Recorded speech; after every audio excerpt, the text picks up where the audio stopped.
Mis convicciones libertarias.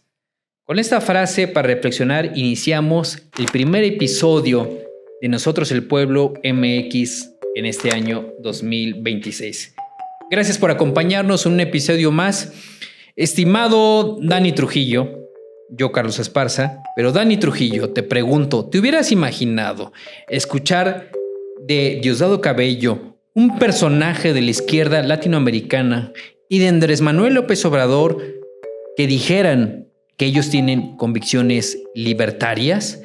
Para mí, esta frase es reveladora y un punto de análisis a partir de lo que se ha dicho del hecho de que el gobierno de Estados Unidos de Norteamérica capturara a Nicolás Maduro y se lo llevara a su país. Mucho se ha dicho, pero yo quisiera que platicáramos en esta ocasión de cómo estos dos personajes de la izquierda latinoamericana se dicen o asumen tener convicciones libertarias. ¿Cómo lo entiendes esto? ¿Qué opinas tú? Yo creo que podemos conversar al respecto. Creo que es divertidísimo cómo en papel y en discurso cabe lo que sea. O sea, la verdad es que, dicho sea de paso, se dice, se rumora, en algunos rincones se menciona que no debes de confiar en la palabra de los políticos. Eso en general. De izquierda, de derecha, de centro, del que tú quieras.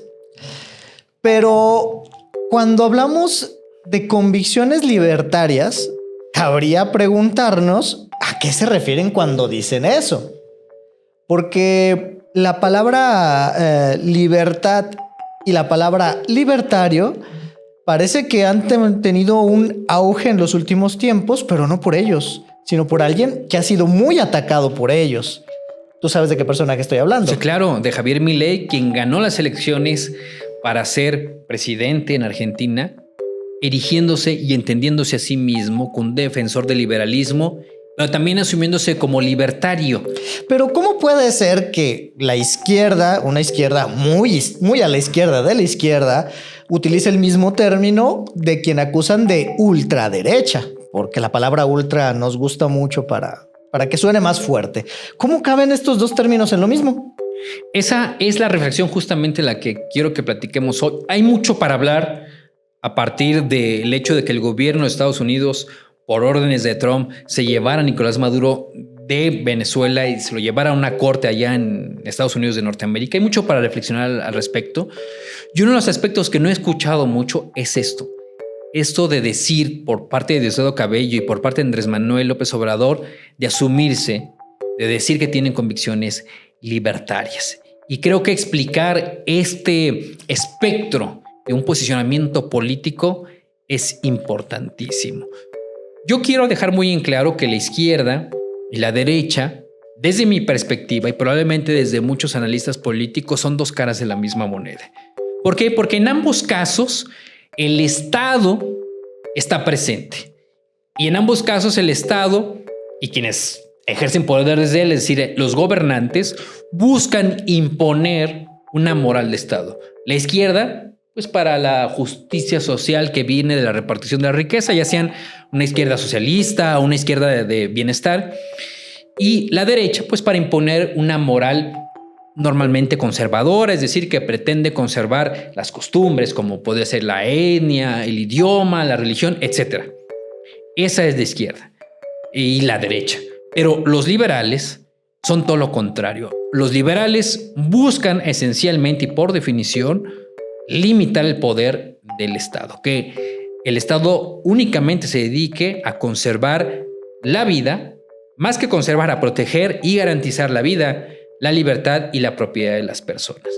Para lo cual, el Estado no se debe meter en ningún otro aspecto de la vida pública y mucho menos particular de cada individuo. Por lo cual podríamos decir que la derecha y la izquierda les gusta intervenir en la vida de los particulares y por el contrario... Uno en la moral y otro en la economía. También en la moral, porque ahí sí yo diría que la izquierda ¿Sí? busca una moral diferente, pero es una moral también qué consumes, qué ideas consumes, cómo apoyas o cómo no apoyas. Finalmente es una moral, qué es lo que está correcto y qué es lo que está mal, qué es lo que es aceptable por parte de la comunidad y qué no es aceptable. Entonces yo coincidiría en que la izquierda y la derecha buscan imponer una moral, cada una diferente o basada en principios diferentes, mientras que los liberales buscan limitar al Estado para que el Estado no imponga ninguna moral, sino que proteja la individualidad de cada persona y luego entonces proteja la pluralidad de la sociedad y también al mismo tiempo busque indirectamente o incluso directamente una construcción desde la diferencia de cada individuo de la población. Por eso es una visión individualista. Pero tenemos términos que, si bien liberal, la libertad es un término axiológicamente correcto y lo podemos ver en todos lados. Todos hablan de la libertad. Sin embargo, luego empezamos a entrar en prefijos, sufijos o apellidos en los cuales se interpreta como algo bueno, malo, negativo o lo contrario a sí misma. Quisiera preguntarte qué opinas del término neoliberal, porque si libertad es una cosa, liberal es el que busca solo estos 3 puntos en específico. No necesariamente, si bien cercano a ideas de derecha, pero no necesariamente de derecha, sino en sí mismo liberal. Y después tienes lo neoliberal, que ha sido catalogado peyorativamente en un país como el nuestro. ¿Qué viene significado eso y cuál es la diferencia? Y después de eso, ¿qué te parece si también abordamos el libertario? ¿Cuál sería la diferencia entre liberal, neoliberal y libertario? Creo que esa es una pregunta que cualquier persona que esté escuchando en este momento el análisis de los geopolíticos, expertos en redes o en los medios de comunicación debería hacerse. ¿Qué busca y qué hace diferente a un político que propone cosas de izquierda o principios de izquierda frente a uno de derecha y frente a uno liberal y frente a uno libertario? Y en este aumentando el espectro o haciéndolo más grande a un neoliberal. Primero, yo sí quiero dejar muy claro que la libertad no se puede entender de una sola manera y que la forma en que entendamos la libertad tiene consecuencias ideológicas, porque si hacemos un ejercicio de lógica simple, si entendemos una palabra con un cierto principio, las palabras que deriven de ello pues deben tener una congruencia, pero la forma en que entendemos la libertad pueden ser 2. Yo coincido con la forma en que Isaiah Berlin, que escribió un ensayo a mediados del siglo XX sobre 2 conceptos de libertad y dice que hay 2 formas de entender la libertad que son excluyentes mutuamente, es decir, que una no combina con la otra. Pretende explicar 2 conceptos de libertad. Uno, la libertad positiva, el otro, la libertad negativa, y no llama negativo y positivo porque sean deseables o indeseables o porque sean benéficas o dañinas, sino simple y sencillamente porque en las ciencias sociales la palabra positivo significa que algo está ahí, y la palabra negativo significa la ausencia de. Para los amigos abogados, el derecho positivo es el que está en la ley. Está en texto, está en papel. Ese es el mejor ejemplo. La ley positiva es la cual está ahí en este momento vigente. Lo mismo en las ciencias sociales, casi para cualquier concepto. Lo positivo es eso que está y lo negativo es eso que no está. Más allá de que si es deseable, indeseable, dañino o beneficioso. Entonces, la libertad positiva es aquella o es ese concepto que se entiende la libertad como la posibilidad de las personas de realizar su voluntad. Es decir, lo que está presente es la posibilidad de realizar la voluntad. Mientras que la libertad negativa es la ausencia, ello que no está, la ausencia de la restricción de la voluntad de las personas. Esos 2 conceptos son totalmente diferentes. No puede entenderse la libertad como la posibilidad de realizar la voluntad y al mismo tiempo como entenderse como la ausencia de restricción para ejercer la voluntad. Qué peligroso es esto que los 2 podamos estar hablando de libertad y cada uno con un concepto completamente contradictorio del otro. Que un mismo término pueda confrontar de que no, la libertad es que no me debes de impedir y el otro no, la libertad es que me debes de dar. Exactamente. ¿Cómo entendemos la libertad? ¿Cómo entendemos la igualdad? Podremos 2 personas estar debatiendo, discutiendo, analizando esos 2 conceptos o algún fenómeno social a partir de esos 2 conceptos y cada uno entenderlo diferente. Uno, como tú lo dijiste, bien sencillo, darme, y el otro, no quitarme o no estorbarme.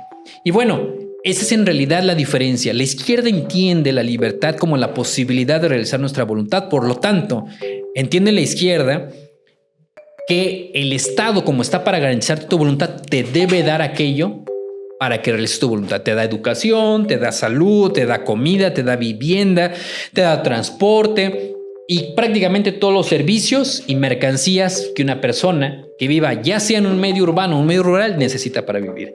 Mientras que la derecha también entiende más o menos la libertad así, sin embargo, considera que debe limitarse la libertad de los individuos porque hay que proteger el bien común a partir de una moral de Estado que está constituida por la tradición, entiéndase las costumbres, las tradiciones, que normalmente las vamos a ver depositadas en la religión, la etnia, el idioma de alguna zona geográfica en particular. Por lo tanto, tanto la izquierda como la derecha quiere que se conserven esos ámbitos, esas circunstancias. Mientras que los liberales entendemos la libertad completamente diferente. Entendemos la libertad como la no restricción al ejercicio de nuestra voluntad. No queremos que el Estado nos dé cosas. Al contrario, queremos que el Estado no estorbe para que cada quien pueda tener sus bienes y que nadie se los quite. Ni otra persona, ni el gobierno, ni un externo del gobierno. Entonces, venir a escuchar a alguien que se define de un partido de izquierda, como lo sería Andrés Manuel en el caso de Morena y a Diosdado Cabello en el caso de Venezuela y de su partido que sostuvo al chavismo y luego al madurismo, decir que sus convicciones libertarias les impiden quedarse callados frente a la intervención de un externo, pues me parece un ridículo, porque el libertarismo ha sido un movimiento, una palabra, un término que en Estados Unidos se empezó a utilizar a mediados del siglo XX para diferenciarse de los liberales, porque en Estados Unidos de Norteamérica el término liberal, después del keynesianismo, se empezó a asociar no a quienes buscaban limitar el poder del gobierno, no, como lo es naturalmente en Europa, en Latinoamérica, sino como aquellos que buscaban la intervención del Estado para el estado del bienestar. Es decir, que el Estado proporcionará seguridad social, salud, vivienda, educación, apoyo cuando te quedas sin trabajo, etcétera, etcétera, etcétera. En Estados Unidos, la palabra liberal se utilizó durante mucho tiempo y se sigue utilizando para referirse a aquel que pide la intervención del Estado para que el Estado dé cosas. Es decir, para aquellos que entienden la libertad desde su concepto, desde su forma de entenderse o su conceptualización positiva. Y por lo tanto, los liberales de veras, los que buscan limitar al gobierno o al Estado, se quedaron sin palabra que los definiera. Y por lo tanto se inventaron la palabra libertario. Entonces, en Estados Unidos de Norteamérica se utiliza la palabra libertario para esas personas que buscan que el gobierno limite su poder. Hay algunas corrientes del libertarismo que busca que el Estado se ausencie casi de todo. Sí, los miniarquismos o inclusive el anarcocapitalismo. Exactamente. Pero en general, un libertario en Estados Unidos se entiende como aquel que busca que el gobierno se limite a la protección nada más de la vida, a la propiedad y la libertad de las personas y que no se involucre nada más. En Europa, en Latinoamérica, ese término sería igual al liberalismo. Entonces, bajo ni uno ni el otro, cabría un político de izquierda como Andrés Manuel o Diosdado Cabello que se asumiera libertario, que dijera que tuviera convicciones libertarias. Claramente están buscando utilizar o llevar ese término para la defensa de sus ideas políticas. ¿Por qué? Bueno, pues porque claramente ese término, el de libertario, el de liberal, el de liberalismo ha tomado popularidad desde gobiernos como lo sería el de Javier Milei. Y bueno, me parece a mí ridículo que la izquierda busque sostenerse utilizando términos de los contrarios, de los liberales. Aunque es ridículo, sin embargo ya lo han utilizado, porque la izquierda a mediados del siglo XX, para no ser llamada socialista, buscó llamarse liberal. Pero no es así. La izquierda no es liberal porque todos los principios de izquierda, ya sea socialista o de bienestar, lo que requieren para llevar a cabo sus proyectos políticos y económicos es que el Estado intervenga lo más posible. Y eso no se puede aceptar. Es el retiro de la libertad. Si yo controlo, no te autocontrolas a ti, por lo tanto tomo esa parte de libertad para decidir. podremos debatir si de manera adecuada, si para bien o para mal, si con mejores o peores resultados, pero al final es una pérdida de libertad. Sí, claro, porque si el Estado decide que debe proporcionarte, por ejemplo, alimento, que debe proporcionarte vivienda, que debe proporcionarte salud, que debe proporcionarte educación, para hacerlo, para proporcionar a toda la población lo mismo, lo que el Estado requiere es planear. Y para planear necesita el control de los medios sociales de producción en términos marxistas, pero en términos no marxistas, pues de toda la economía. Necesita tener el control de aquellos productores para que entonces su planeación lo pueda llevar a proporcionar los bienes y servicios. Cosa que ocurría. Intentó ocurrir en Venezuela, en Cuba, en Corea del Norte, en donde entidades políticas, estados, economías, en las cuales el Estado planea la producción, distribución y consumo de los satisfactores de las necesidades humanas. Y lo que hemos visto y por lo cual no es deseable, no lo queremos, es la misma razón por la que cayó la Unión Soviética, la misma razón porque la China plenamente comunista cayó y tuvo que aceptar políticas de libre mercado para así poder sacar a millones de la pobreza.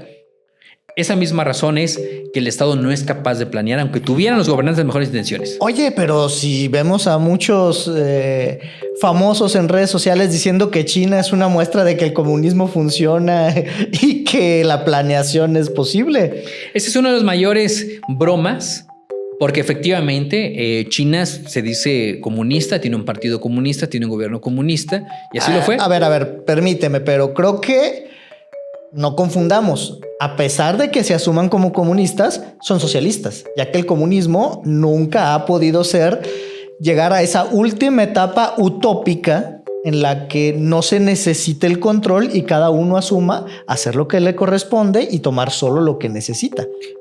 Coincido completamente contigo, porque el mismo Marx planteaba el comunismo como un estado político y económico en el cual primero se abolió el capital.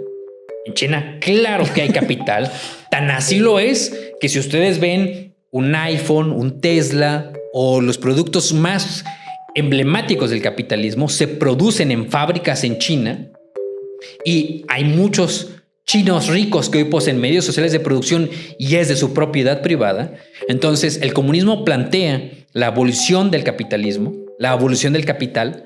Eso no ha ocurrido. Y también el comunismo marxista, tiene como principio la abolición del Estado, que proteja esa propiedad privada de medios de producción. Por eso es una paradoja absurda decir que es un Estado comunista, porque como tal no debería de existir la fuerza del Estado, un partido comunista, porque sería búsqueda de, pero como tal termina siendo socialista.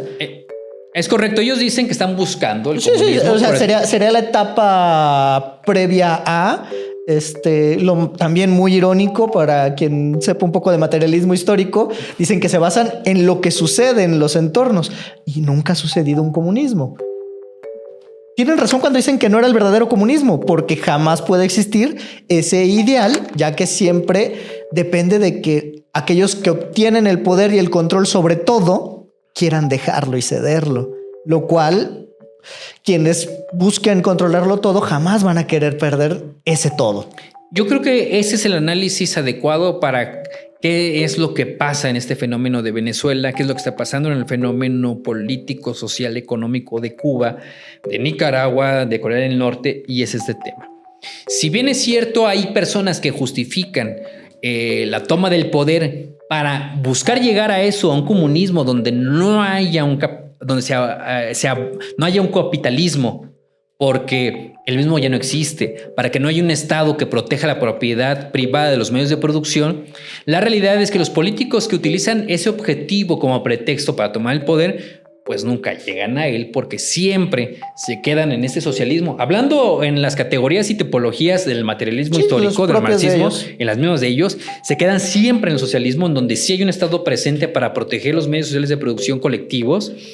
Y entonces con eso justifican que el gobierno y por lo tanto sus gobernantes se mantengan en el poder. Y por esa misma razón es que a mí me parece risible, ridículo y que debemos exhibirlo y criticarlo, esos posicionamientos, tanto de Diosdado Cabello como de Andrés Manuel López Obrador, de decirse que tienen convicciones libertarias. Me parece que esa parte sí es ridícula tal cual, pero dejando de lado el término, caben las críticas a lo que sucedió de manera internacional con este hecho, porque si bien me parece que podríamos caer en la falacia hominem, decir, ¿tú quién eres para hacer esa crítica? Bueno, quienes tienen el partido que sostenían esa dictadura y pues, quienes fue un aliado de esa dictadura durante todo su gobierno y que su sucesora lo ha seguido siendo, tanto de omisión como de algunos actos que a lo mejor temen que sean que salgan a la luz, porque ya poco a poco se ha visto que hay casos de corrupción de manera internacional en países como España o el propio México. Yo creo que lo que debemos entender quienes somos gobernados, como tú, como yo, que no somos parte de quienes ejercen poder político desde las altas esferas, precisamente del poder político, es entender eso, que quienes ejercen poder desde esos espacios no les interesan los términos ideológicos, utilizan los términos ideológicos como un pretexto, como una narrativa para mantenerse en el poder. Lo que sí nos debe interesar a quienes somos gobernados, ya sea como nosotros que hoy nos animamos a tomar un micrófono y opinar, o sean las personas que nos escuchan que no buscan ni se animan, ni tampoco es de su interés tomar un micrófono, opinar, grabar y compartir los videos en las redes, pero sí entender que estamos en dos circunstancias diferentes. Primero, uno, que el materialismo histórico que define la historia, el avance de la historia de la humanidad como una lucha de clases entre quienes son dueños de los medios sociales de producción y quienes no los poseen, que no es así, sino que el ejercicio de dominación tiene que ver con quien gobierna y quien es gobernado. Y muchas veces quien gobierna no tiene medios sociales de producción, sino simplemente utiliza esos pretextos del socialismo, del comunismo, para tomar los medios de producción y desde ahí gobernar, desde ahí ejercer poder político. Debemos reflexionar a los gobernados si les queremos dar todo ese poder solo porque prometen dar de comer, dar vivienda, dar salud y dar educación o los bienes que quieras. Ahorita que mencionas eso, quisiera retomar algo que creo que no abordamos, pero sí mencionamos, el neoliberalismo. ¿Qué es el neoliberalismo? Ya que ya mencionaste el libertarismo, el liberalismo en Estados Unidos, a diferencia de Europa, este manejo discursivo, la dicotomía de la libertad concebida como la no intervención o como la intervención directa. Pero, ¿y qué es eso de neoliberalismo? Bueno, la izquierda llama neoliberalismo a este ánimo de los 80s, de los políticos o de los gobiernos de privatizar los medios que antes la izquierda o las empresas, los medios sociales de producción en términos de materialismo histórico, en términos marxistas, esto es ánimo de los gobiernos que no eran de izquierda de privatizar aquello que los gobiernos que hicieran de izquierda primero nacionalizaron. Es decir, había empresas en algún momento privadas que los gobiernos de izquierda hicieron nacionales, expropiaron, y luego llegaron gobiernos liberales que consideraban que al gobierno no le tocaba tener o poseer medios de producción, empresas, entiéndase, y entonces buscaron deshacerse de ellos. La forma de deshacerse de ellos era privatizarlos, venderlos para que particulares le dieran dinero al gobierno y ellos se quedaran con empresas, medios de producción en términos marxistas. Ya eso le llaman neoliberalismo, cuando un gobierno busca que esos medios sociales de producción o esas empresas que son del Estado ya no sean del Estado.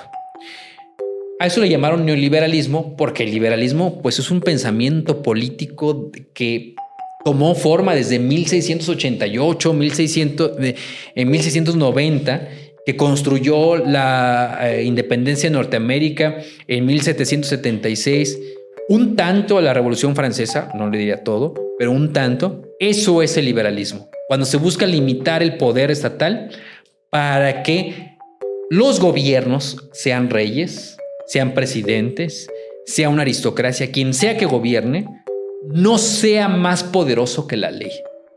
Porque el liberalismo esencialmente es la limitación del poder político por la ley. En concreto, el liberalismo es la superioridad de la ley frente al gobernante. Hay una cita, no la recuerdo textual, si me puedes ayudar con ella, tal vez la conozcas, en la que habla de que la puerta más endeble puede proteger el interior de una casa para que el gobernante no entre. O sea, dándole ese poder al ciudadano para que en su propiedad, en su casa, en su soberanía personal, aún el rey no pudiera intervenir. Finalmente, para este video, yo quisiera terminar con eso, la soberanía. ¿Qué es la soberanía? Sino la posibilidad de autodeterminarse. La unidad más importante para la autodeterminación es cada persona. Cuando hablamos de autodeterminación, de soberanía, no nos podemos referir simplemente a un gobierno, a un gobernante. Nos debemos referir a que el individuo en ese espacio político, social y económico sea capaz de autodeterminarse. Y eso se muestra cuando una persona tiene la libertad, es decir, nadie lo restringe para hacer con su patrimonio lo que quiera.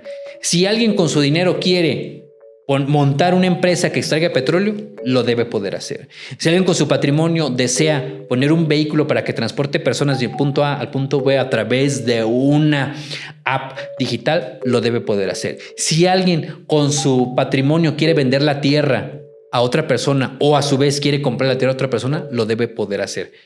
A eso, esa autodeterminación de lo que haces con tu patrimonio tiene una trascendencia importantísima. Porque lo que puedes o no hacer, lo que te restringe o no el Estado a hacer con tu patrimonio, tiene una repercusión en tu vida y en tu libertad personal. Y es precisamente esa la soberanía. Entonces, en concreto, y yo con esto termino mi participación de este video, lo estaré empleando en otras ocasiones, pero yo con eso termino esta participación. Los gobernantes, especialmente los de izquierda, no les interesa que las personas, que cada uno de los individuos puedan autodeterminarse. Lo que buscan los políticos, especialmente los de izquierda, lo que buscan los políticos es tener la posibilidad de decidir lo que hacen las personas. Y eso no lo podemos aceptar. ¿Y usted está de acuerdo con alguna de estas visiones? ¿Se considera liberal, libertario, neoliberal? ¿Considera que el gobierno debe tomar las decisiones por usted? Pónganlo en los comentarios y lo analizaremos en próximas ediciones. Nos continuamos viendo en otro próximo programa.